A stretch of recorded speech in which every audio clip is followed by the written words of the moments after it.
오늘 수요 저녁 예배에 주시는 창세기 39장 말씀을 나누겠습니다. 창세기 39장 주보에 있는 대로 오늘 1절부터 6절까지 말씀을 보겠습니다. 창세기 39장 1절로 6절 말씀 한 절씩 교독하겠습니다. 요셉이 끌려 애굽에 내려가매 바로의 신하 친위대장 애굽 사람 보디발이 그를 그리로 데려간 이스라엘 이스마엘 사람의 손에서 요셉을 사니라.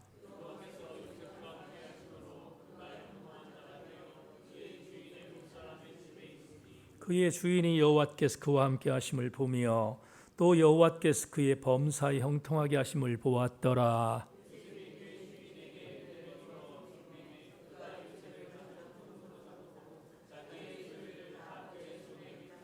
그가 요셉에게 자기의 집과 그의 모든 소유물을 주관하게 한 때부터 여호와께서 요셉을 위하여 그 애굽 사람의 집에 복을 내리심으로 여호와의 복이 그의 집과 밭에 있는 모든 소유에 미친지라.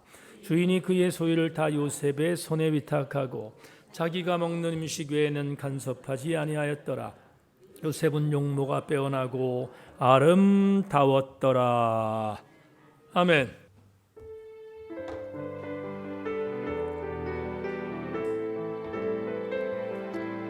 여러분, 신앙 고백하는 마음으로 찬양하겠습니다. 나의 안에 거하라.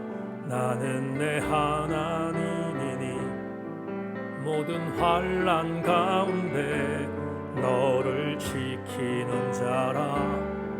두려워하지 말라. 내가 널 도와주리니 놀라지 말라. 내 손 잡아주리라. 내가 너를 지명하여 불렀나. 너는 내 것이라. 내 것이라. 너의 하나님이라. 내가 너를 보배롭고 존귀하게 여기노라. 너를 사랑하는 내여. 다시 한 번만 나의 안에 거하라. 나의 안에 거하라. 나는 내 하나님이니 모든 환난 가운데 너를 아멘 아멘. 두려워하지 말라. 내가 널 도와주리니 놀라지 말라. 내 손 잡아주리라. 내가 너를 지명하여 불렀나. 너는 내 것이라. 내 것이라. 너의 하나님이라. 보배롭고 존귀하게 여기노라. 너를 사랑하는 내여. 보좌에 앉으신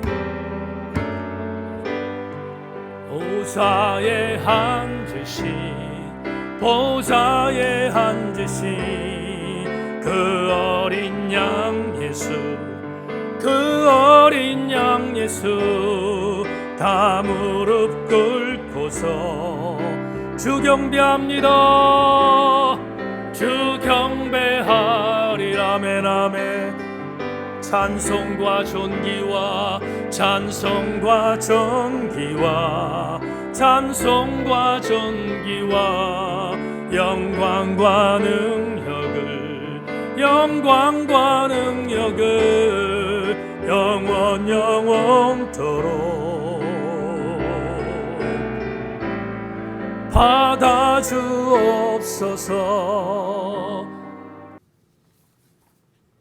서로 마주보며 인사합니다. 말씀에 기대를 거십시다. 인사합시다.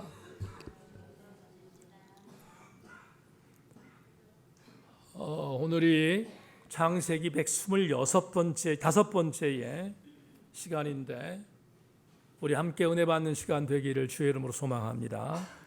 다 같이 시편 22편 1절을 자막을 통해서 함께 읽겠습니다.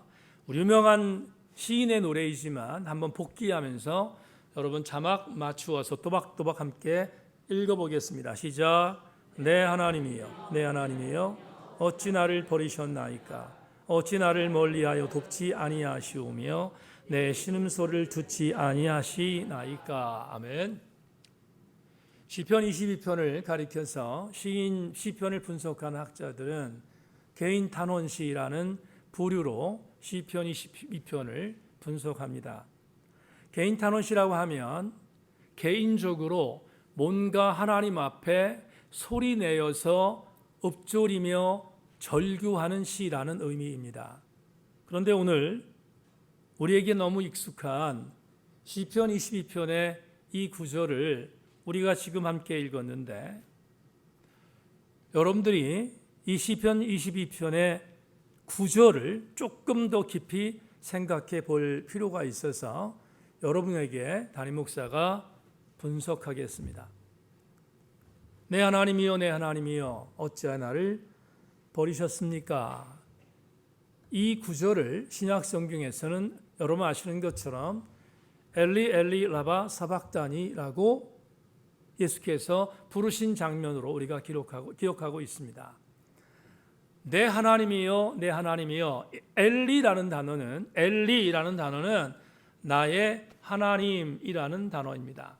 그런데 나의 하나님이라는 이 단어를 쓰면서 시편 22편의 저자가 이렇게 노래하잖아요. 지금 내 하나님이여, 내 하나님이여, 어찌하여 나를 버리셨습니까? 라고 지금 탄원하고 있습니다. 그러면 우리는 이런 전제를 얻을 수 있겠죠. 나의 하나님이라고 고백했던 시인이 얼마나 하나님과 가까웠는지 충분히 짐작할 수 있습니다. 왜 그렇습니까? 시인이 고백했던 고백은 저 사람의 하나님이 아니라 누구의 하나님? 나의 하나님이니까 나의 하나님이라는 개념은 대단히 하나님과 가까운 거리를 갖고 있음을 전제합니다. 그런데 22편에서 그걸 지금 토로합니다. 이렇게 가까웠던 내 하나님이, 이렇게 가까웠던 그 사람이 하나님이 아니라 나의 하나님이 어떻게 나를 떠나실 수 있습니까? 라고 호소하고 있습니다. 그러면 우린 궁금해집니다. 도대체 이 시인의 저자, 이 시편의 저자가 누구이길래 이렇게 토로했을까? 존 스타트 목사님이 시편 22편을 해제한 글을 하나 읽어드립니다. 일부 주석가들은 고난을 당하는 이 경건한 시인이 이방의 나라에 포로로 잡혀간 이스라엘 민족일 수 있다고 해석한다. 저는 존 스타트 목사님의 해석에 동의합니다. 물론 학자들이 이걸 전부 다 동의하진 않아요. 하지만 저는 동의하는데, 그렇다면 지금 시편 22편에서 이 시를 토로하고 있는 시인은 무슨 탄원을 하나님께 드리고 있냐면 이런 겁니다. 적어도 포로에 끌려간 사람입니다. 바벨론에게 포로로 끌려간 사람인데 바벨론 땅에 가서 당하는 그 비참함은 이루 말할 수가 없었습니다. 더군다나 이 시인은 이런 생각을 하고 있지 않았겠어요? 우리는 절대로 망하지 않는 다윗의 후손이야 라는 믿음을 갖고 있었는데 망해버렸단 말이죠. 그러면 당시에 포로로 끌려갔을 것이라고 표현했던 존 스타트 목사님의 말을 동의한다면 이 시인의 기가 막힌 정확함과 참담함은 이루 말할 수 없었을 것입니다. 그러니까 나는 하나님의 선민이고 나는 망하지 않을 것 같았는데 내가 망하여 지금 바벨론 포로로 끌려간 나를 보면서 하나님께 이렇게 말하는 거예요. 하나님, 어떻게 나를 버릴 수 있습니까?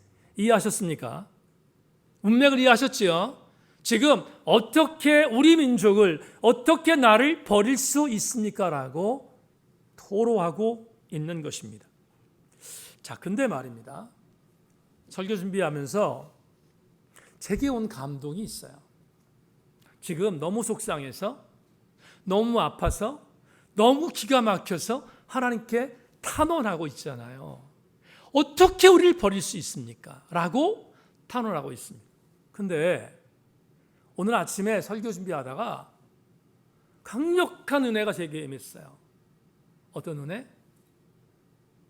이 토로가 절규로 들리긴 들리는데 제게는 은혜로 들리는 거예요. 왜 은혜로 들릴까? 여러분 궁금하시지 않습니까? 이 기가 막힌 참담한 상태를 토로하는 시인의 그 토로가 왜 제게 은혜로 들렸을까? 이유가 있습니다. 이런 생각이 성령이 조명이에요. 이런 생각이 드는 거예요. 끌려갔네? 비참한 꼴을 당하고 있네? 식민지 백성이 돼서 어려움을 당하고 있네? 근데 내가 이 꼬라지가 된 게, 막말로 말해서 이 꼬라지가 된 게 너무 기가 막혀. 기가 막힌데 이 기가 막힘을 토로할 수 있는 방법은 나를 사랑했던 하나님께 드릴 수밖에 없는 토로야. 그래서 이렇게 말하는 거예요. 내 하나님, 아니 나의 하나님, 나의 하나님 어찌 나를 버릴 수 있습니까? 라고 토로했다면 저는 어떤 은혜가 임했는가 하면 이 시인에게는 가능성이 있다는 거예요. 왜요? 무감각하지 않아. 지금 우리 민족을 하나님이 치셨네? 치셨는데 아프긴 하지만 어떻게 하나님이 나의 백성을, 당신의 백성을 이렇게 치실 수 있습니까? 라고 토로할 수 있다는 것은 그건 가능성이 있는 거예요. 왜? 무감각하지 않으니까. 성도에게 있어서 가장 아픈 게 뭐냐 하면 감각을 잃어버리는 거예요. 내가 왜 맞았지? 맞았는데 그 맞은 이유를 몰라. 그러면 그건 절망이야, 절망. 그건 절망이라고요. 그런데 여러분 쉽게 말씀드립니다. 내가 맞았어요. 맞았는데 내가 왜 맞았지를 안다면 그 사람은 희망이 있단 말이지. 왜? 감각을 잃지 않았으니까. 오늘 우리가 살고 있는 시대를 21세기라고 합니다. 제 책에 의하면 신사사시대라고 정의했습니다. 신사사시대의 가장 큰 재앙이 뭔가? 맞아도 아프지 않고 맞아도 왜 아픈지를 모르는 무감각을 살아가고 있기 때문에, 그래서 21세기를 최악의 재앙의 시대라고 정의하는 이유가 바로 여기 있습니다. 속초에 최양하우스라고 하는 한경직 기념관이 있습니다. 기도처입니다.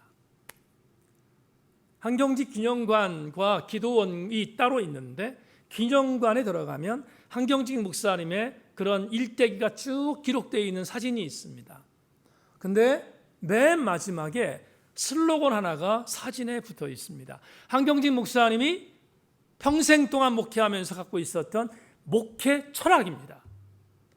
한경직 목사님의 목회 철학이 쓰여 있는 맨 마지막 액자에 이렇게 쓰여 있습니다. 가장 좋은 것은 하나님이 함께 하시는 것이다. 왜 우리가 한경직 목사님을 존경합니까? 적어도 이 정신을 갖고 대한민국의 대형교회 최고의 목사님이셨는데 이걸 잃어버리지 않았거든요. 오늘 본문은 설교 준비하면서 정말로 저에게 강력한 은혜가 임한 아주 중요한 본문이었습니다. 17세가 된 미소년 요셉이 형들의 시기를 받고 애굽으로 팔렸습니다. 애굽으로 팔렸는데 형들에게 돈 주고 샀던 이스마엘 상인들이 애굽으로 데리고 내려갔는데 마침 바로의 친위 대장의 직책을 갖고 있었던 보디발이 이스마엘 상인들에게 요셉을 삽니다. 요셉을 샀습니다. 그리고 요셉을 샀는데 오늘 본문 시작하는 1절을 보면 오늘 본문 1절에 중요한 단어가 나옵니다. 어떤 단어인가 하면 여러분 오늘 1절 다시 한번 볼까요? 다 같이 한번 봅시다. 바로의 신하 친위대장 애굽 사람 보디발이 그를 그리로 데리고 간 이스마엘 사람의 손에서 요셉을 샀다. 그랬죠? 그러면 여러분 이걸 보시면 이걸 보시면 우연의 일치라고 생각할 수 있을지 모르지만 그렇지 않습니다. 제가 다음 주에 말씀드리지만 이건 우연의 일치가 아닙니다. 하나님의 기가 막힌 마스터 플랜 중에 하나였습니다. 그런데 이스마엘 사람들이 데려갔던 요셉을 본문 1절에서 이렇게 말하고 있습니다.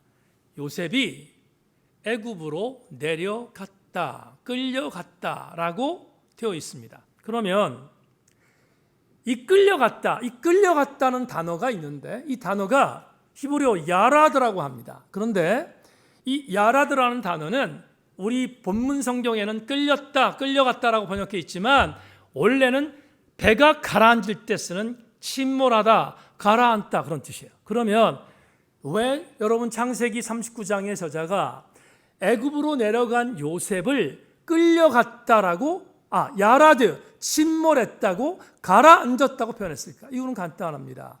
요셉의 인생이 끝났다고 생각할 수 있도록 만들기 위해서입니다. 여러분, 부모의 것을 떠나서 형들의 시기를 받아 팔렸던 요셉의 인생은 세속적 가치로 바라보면 끝난 인생입니다. 그렇잖아요. 끝난 인생입니다.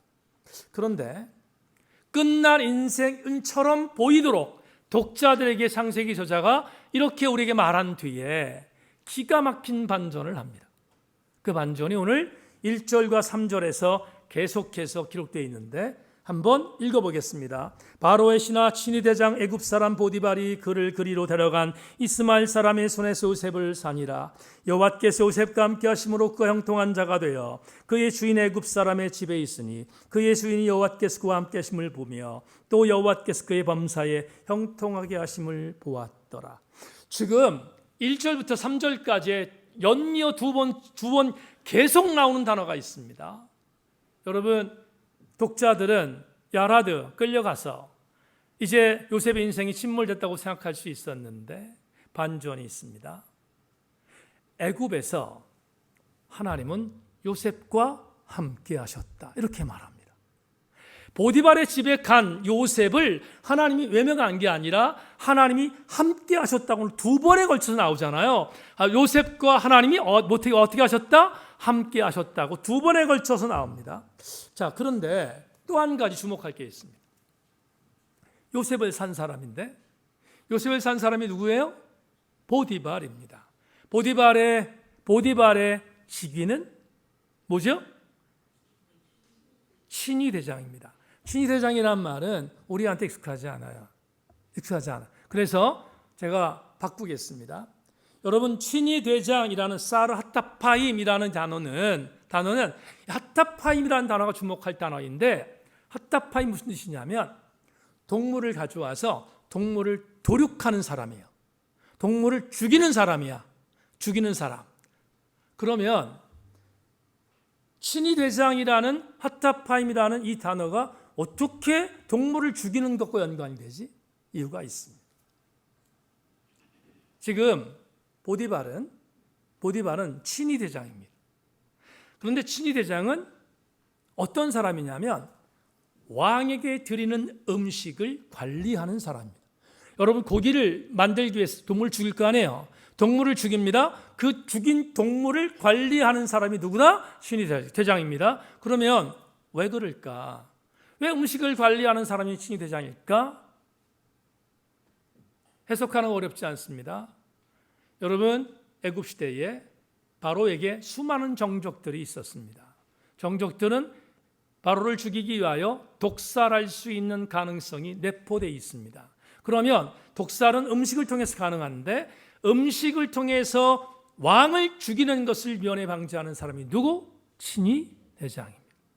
그래서 친위 대장이라는 말을 여러분 표준 세번역에는 무슨 단어로 표현했냐면 너무 쉬운 단어, 우리가 알고 있는 것처럼 여러분, 이 사람을 경호대장이라고 표현합니다.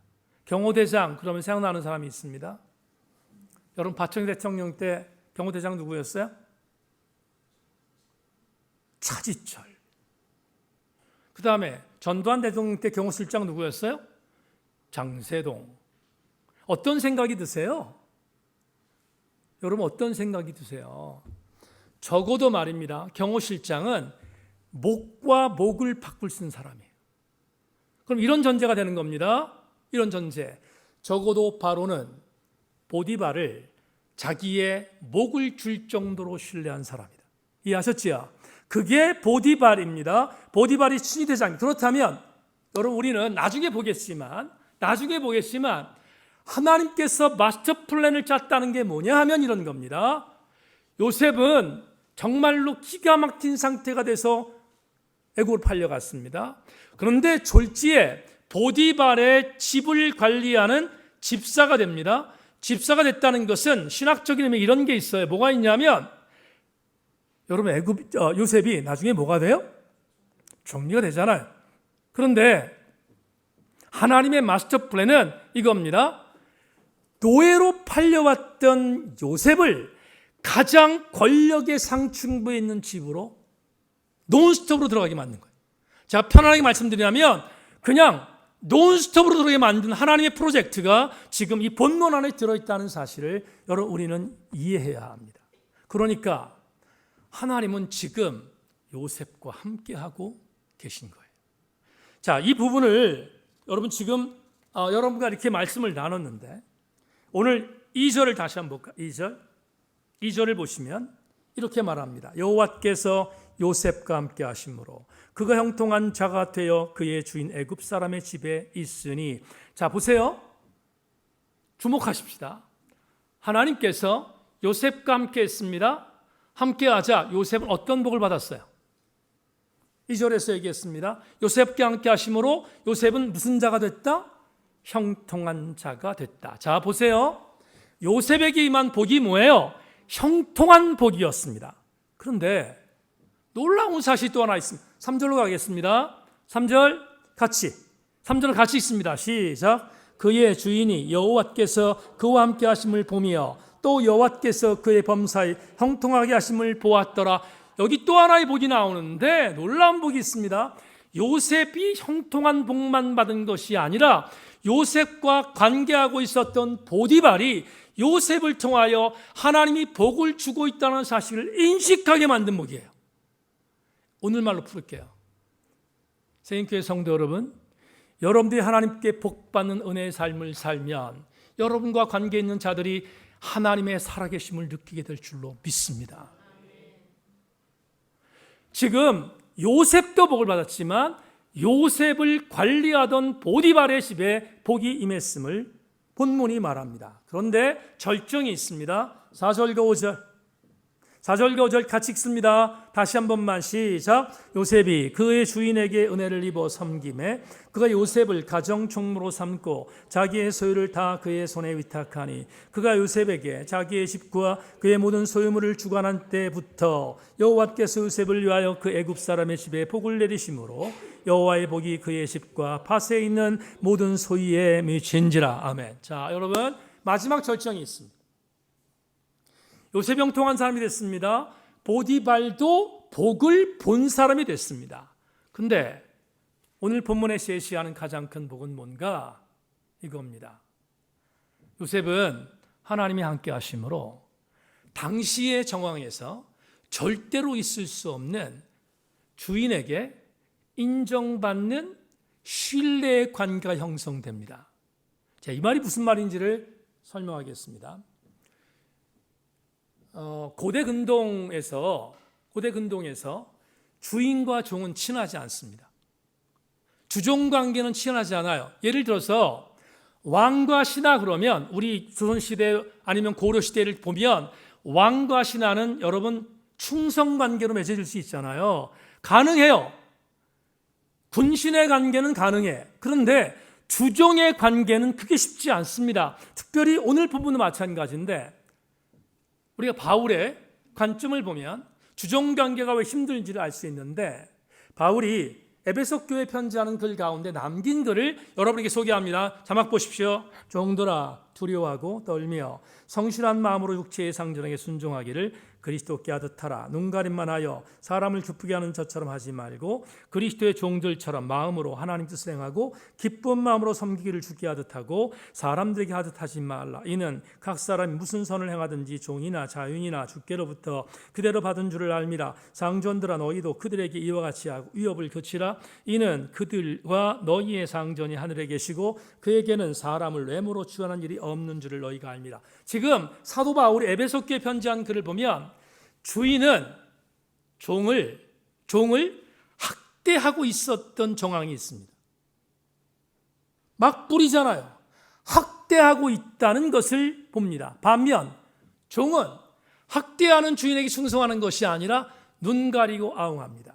다시 말하면 주종관계가 파괴되어 있음을 사도 바울이 에베소 공동체를 향하여 지적하고 있거든요.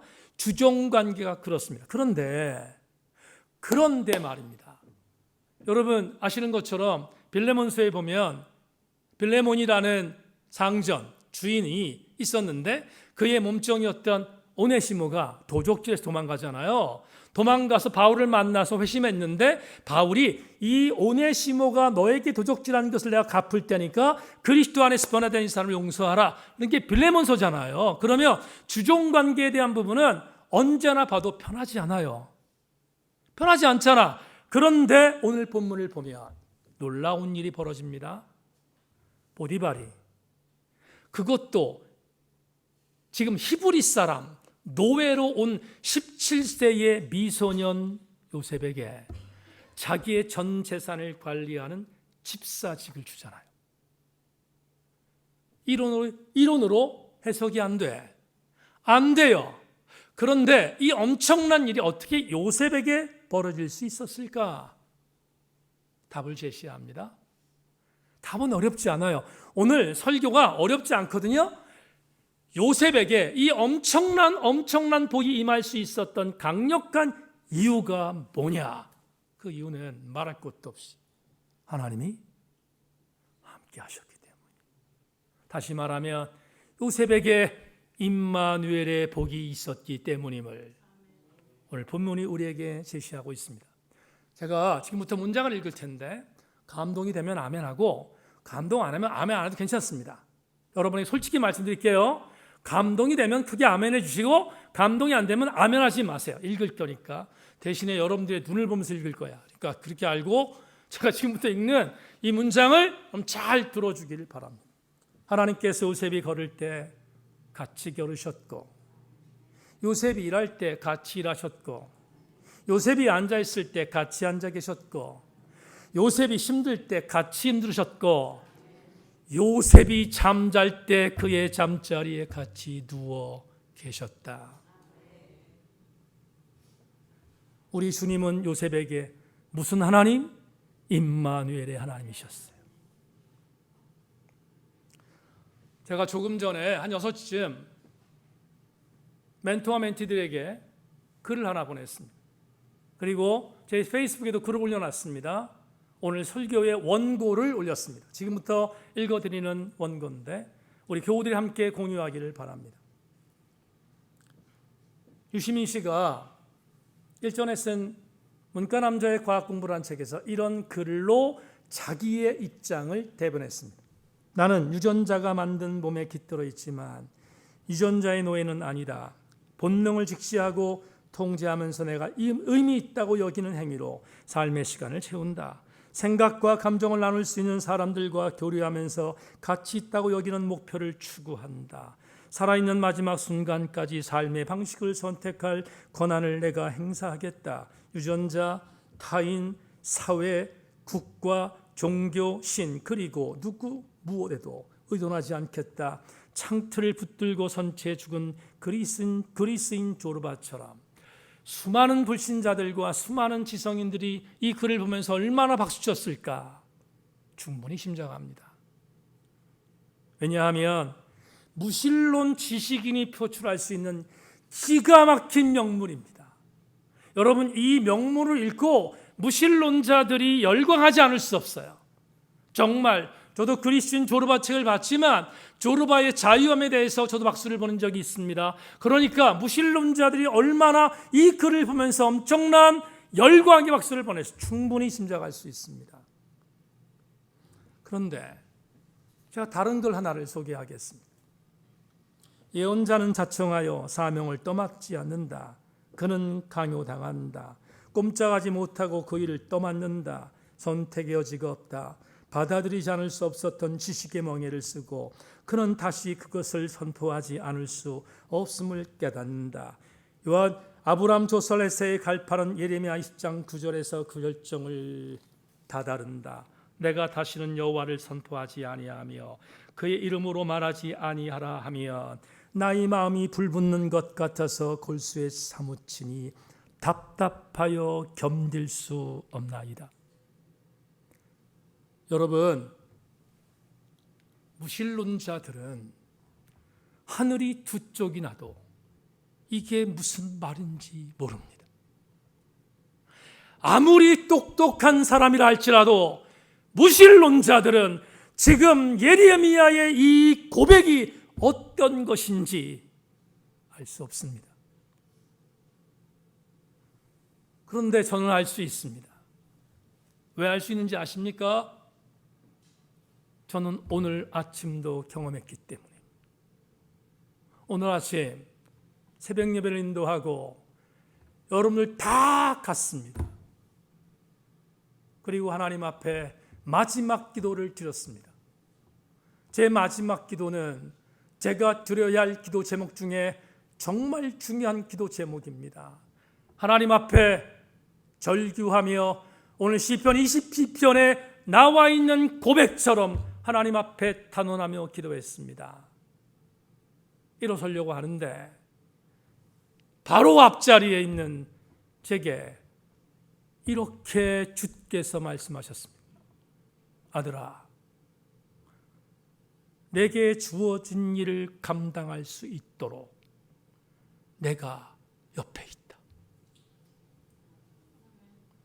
폼 잡는 것이 아니에요.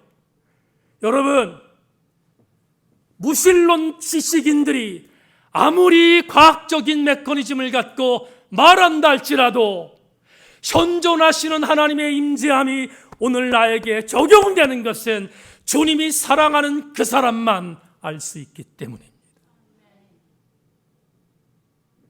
새인교회 성도들이여, 여러분들이 그 주인공 되시기를 주의 이름으로 소망합니다. 부인하지 말고, 여러분 절대로 부인하지 말고, 오늘 권미14 기도한 것처럼 달려왔던 인생의 여정 속에서 하나님의 현존하심이 없다면, 하나님의 인지함이 없었다면, 그걸 내가 믿지 못했다면 어떻게 이 자리에 있을 수 있습니까? 더 감동적인 메시지를 본문을 통하여 살펴보겠습니다. 여러분, 마태복음에서 주께서 십자가에 달리셨습니다. 그리고 십자가에 달리셔서 죽음을 앞둔 주께서 주님을 향해서 주님을 봤습니다. 아버지 하나님을 봤습니다. 아버지 하나님을 보자 하나님께서 아들을 등 돌리셨어요. 단 한 번도, 정말로 단 한 번도 아들로 이 땅에 오신 예수 그리스도께서 수많은 고난을 당했어도 단 한 번도 등을 돌린 적이 없었던 주님께서, 아버지 하나님께서 예수께서 십자가에 못 박혀 죽으실 때 등을 돌렸어요. 왜냐하면 인류의 모든 죄를 짊어진 아들 예수 그리스도를 인정할 수 없었기 때문에 등을 돌리셨습니다. 그러자 아들인 예수께서 아버지에게 이렇게 말합니다. 엘리 엘리 라바 사박다니. 여러분, 신약 성경은 나의 하나님이라고 말하지 않습니다. 내 아버지여, 내 아버지여, 어찌하여 나를 버리셨습니까? 그런데 이렇게 두렵게 고통스럽게 죽어갔던 주님은 십자가를 버리지 않으셨습니다. 왜 그런지 아십니까? 예수 그리스도는 한 가지를 믿었습니다. 나에게 십자가를 짊어짐으로 말미암아 인류 구속을 완성하라는 아버지의 뜻이 반드시 나를 통하여 이루어질 것을 그는 조금도 의심하지 않았기 때문에. 이 말은 무슨 말인가? 오늘 설교와 연관해 말합니다. 아들 예수는 아버지 하나님께서 함께 하시는 것을 조금도 의심하지 않았다, 이 말입니다. 조금 전에 우리 찬양을 불렀습니다. 제2 이사야가 바벨론 포로에 끌려가 있는 이스라엘 백성이 고통 중에 있을 때 하나님의 신탁을 받았습니다. 그리고 그들에게 용기를 줍니다. 지금 바벨론에서 포로로 끌려가 있었던 그들을 향하여 제2 이사야가 이렇게 힘을 줍니다. 야곱아, 너를 창조하신 여호와께서 지금 말씀하시느니라. 이스라엘아, 너를 지으신 이가 말씀하시느니라. 너는 두려워하지 말라. 내가 너를 구속하였고 내가 너를 지명하여 불렀나니 너는 내 것이라. 내가 물 가운데로 지날 때에 내가 너와 함께 할 것이라. 강을 건널 때에 물이 너를 침몰하지 못할 것이며 내가 불 가운데로 지날 때에 타지도 아니할 것이요 불꽃이 너를 사르지도 못하리니.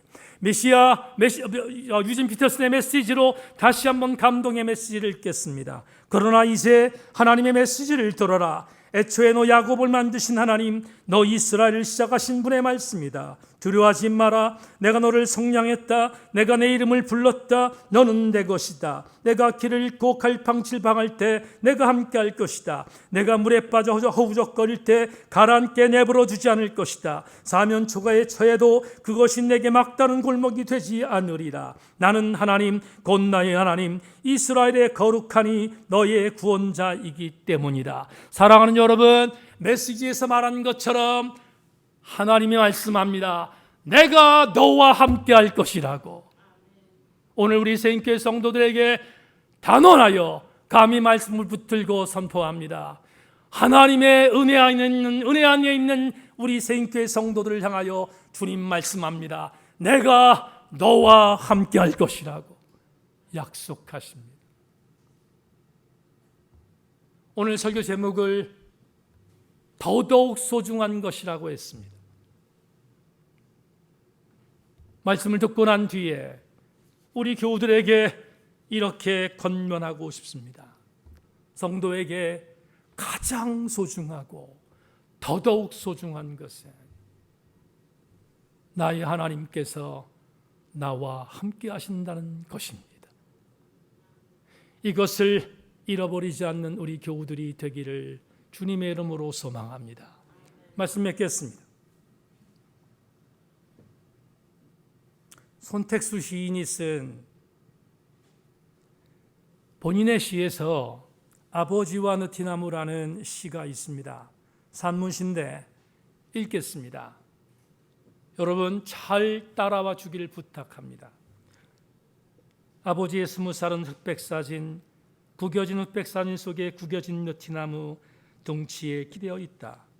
무슨 노래인가를 부르고 있는지 기타를 품고 사진 밖에 어느 먼 곳을 바라보고 있는지 젖은 눈으로 어느 누군가가 언제라도 말없이 기대올 것처럼 한쪽으로 피스듬히 누운 느티와 함께 있다.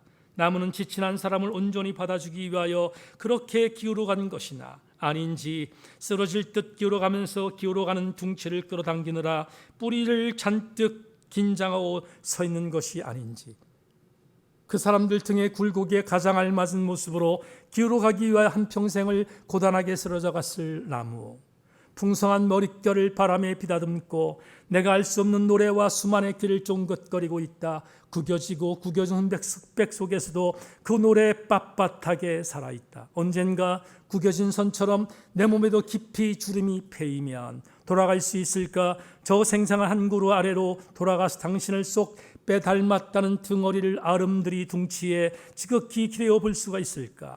처음 나무는 낯선 나를 의아했겠지만 한 줌의 뼈를 품고 지쳐 돌아온 나를 알아보지 못해 어리둥절하겠지만 구겨진 생의 실핏줄마다 새순 같은 초록물이 번지고 몸의 박동과 물관을 타고 오르는 은지느러미 미끄러운 물소리가 다시 눈부시게 맞는 한때 나무는 이내 알게 될 것이다. 약간 굽은 내 등의 굴곡을 통해 무너져가는 가게를 떠맡은 채 일찌감치 그의 곁에 떠나간 청년 하나를, 그가 꾸담한 꿈과 슬픔까지를 어쩌면 흑백의 저 푸른 느티나무 아래서 푸른 불을 노래 하나를 장만하기 위하여 나의 남은 생은 온전히 바쳐줘도 좋을는지 모른다. 사진 안에서 미쳐 들어오지 못한 어느 먼 곳을 향하여 아버지의 20살처럼 속절없이 나는 또 그 어느 먼 곳을 글썽하게 바라보아야 하겠지만, 한중의 뼈를 뿌려주기 위해, 좀 더 멀리 보내주기 위해 제 몸에 돋은 이파리를 쳐서 바람을 불러 일으켜주는 한 고로 바람을 몰고 잠든 가지들을 깨우며 생살 돋듯 살아는 노래의 그늘 아래서 오늘 아침 이 시를 읽다가 울컥했습니다. 시인이 20세 되던 아버지의 빛바랜 사진 뒤에 있는 느티나무가 기울어 있는 것을 보면서 그 기울어진 느티나무가 마치 아버지의 인생처럼 보였기 때문입니다. 그리고 20을 넘긴 아들은 드디어 아버지와 불편한 관계를 해소하고 아버지가 나를 얼마나 사랑했는가, 그리고 아버지와 내가 얼마나 아름답게 성장하길 바랬는가를 원하는 마음으로 이 시를 썼다고 시해제에서 고백하고 있습니다. 사랑하는 여러분, 아버지가 기억나십니까? 여러분의 아버지는 어떤 분이셨습니까? 정도의 차이는 있지만 여러분의 아버지는 여러분의 등이 되어주지 않았습니까? 그렇다면 등이 되어준 아버지를 생각할 때마다 솟구쳐 오르는 감정은 감사입니다. 설교를 마무리하며 여러분에게 이렇게 교훈을 드리고 싶습니다. 하물며 저와 여러분을 구원하셨던 아버지 하나님은 내가 하나님의 사람으로 올곧게 살아가도록 노심초사하며 결단했던 것이 하나 있습니다. 그건 내가 비뚤어지지 않도록, 내가 이탈하지 않도록 하나님은 나와 함께 하셨다는 은혜입니다. 오늘 저녁 가장 소중한 것은 하나님이 나와 함께 하신다는 은혜임을 믿고 그 하나님께 감사하는 우리 모든 교우들이 다 되기를 주님의 이름으로 축원합니다.